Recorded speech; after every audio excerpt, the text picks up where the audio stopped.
What's happening, YouTube? YTBC.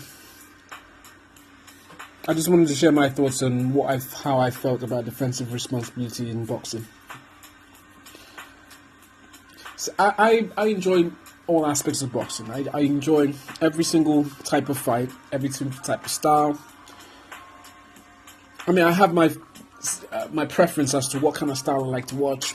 I do, and that goes for every single individual who claims to be a boxing fan. They all have their own specific types of style, specific types of what they like to see.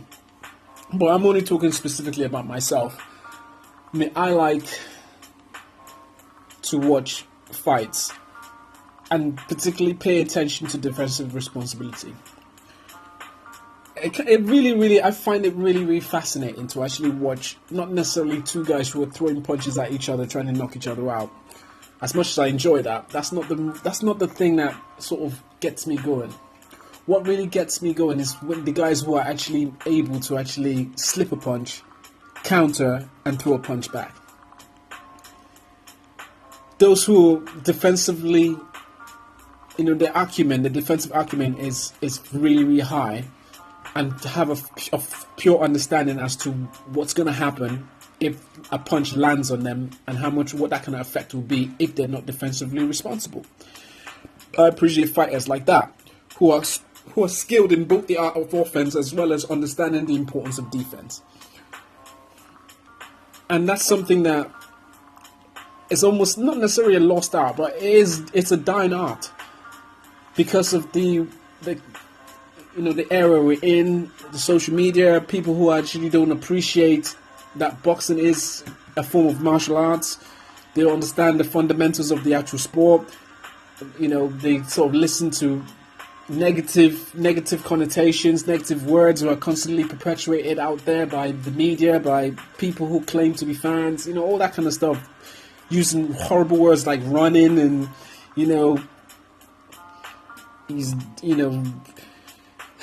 this fight is boring, and using really not necessarily, I mean, just poor choices of words that don't really add anything to or sort of, for me, confirms their lack of understanding as to what they're actually watching, what they're seeing. Boxing is you cannot watch a boxing match, no matter who's fighting, and say this fight is boring. You cannot. I'm sorry. Obviously, it's your opinion, and you have that right to make that opinion. But you cannot call yourself a fan if you don't understand what you are watching. It's very easy to use terms like boring.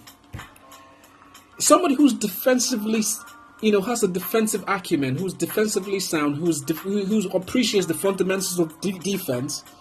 Any fan who's actually watching this fight would appreciate that. Oh wow! Did you see what he just did? Did you see how he was, watching this guy's movement? Did you see how he was watching where he placed his foot in order to evade that punch? I mean, you watch all these little things, and it's like, wow. This guy's, he understands the importance of defense, stepping back when somebody's throwing a punch, giving distance, judge, all those kind of things. That's the thing. It doesn't matter what kind of style you watch.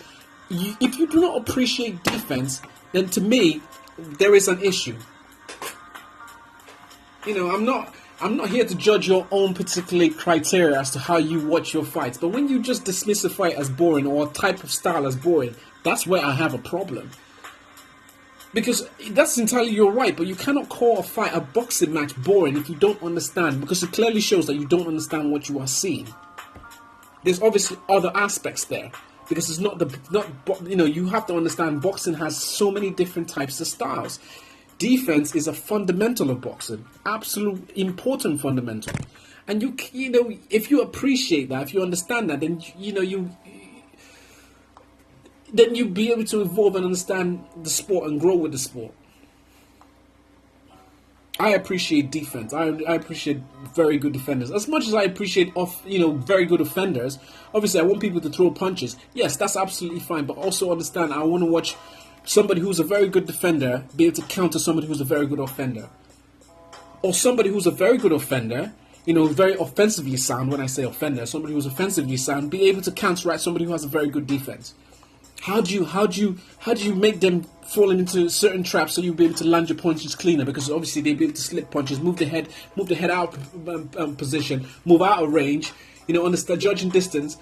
Making sure that they appreciate the fact that if something's going to come down, if something's going to come at them, they'll be able to move into certain in the right position in order to counteract what's coming at them. All those kind of things.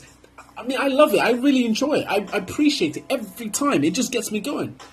As much as people like watching slugfest and throwing punches, hundreds and hundreds of punches, and just swinging their arms, and there's no defensive responsibility. Fine, you can enjoy watching that. That's absolutely fine. With me, I don't get anything from it. It's just, I mean, I'm more than happy because these guys are professionals. They're professionally trained. They train constantly, learning in the gyms, learning to pivot, learning, how to place punches. It's not punches. Placing the punch in the right place is not easy. And as well as being able to slip a punch, that ain't easy either. So there's a lot of training, a lot of time, a lot of work, a lot of man hours, a lot of, constant discussion with your coaches, all those kind of things. And this is what I appreciate these guys who actually get into the ring and they're defensively as well as offensively sound. And that's what I really enjoy watching and enjoy seeing when I actually watch fights. I'm not critical of, this is not, it's not being critical of those who actually don't appreciate defensive responsibility. I'm not being critical. It's just, to me, it just shows that you don't really understand what you're watching. And I just wanted to put that out there, The greatest fighters in history understood the importance of defense as well as offense. That goes for every single fighter.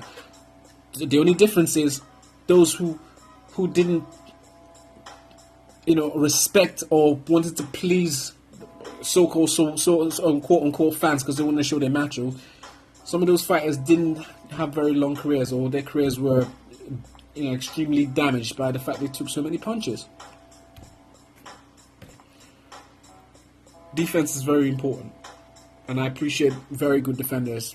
And I just want to pay my homage to those who actually understand that fundamental and carry out that fundamental as part of their understanding of the sport. Anyway, what did you guys think? Do you appreciate defensive responsibilities like I do, or do you just like seeing pure offense and no defense? Let me know. Peace.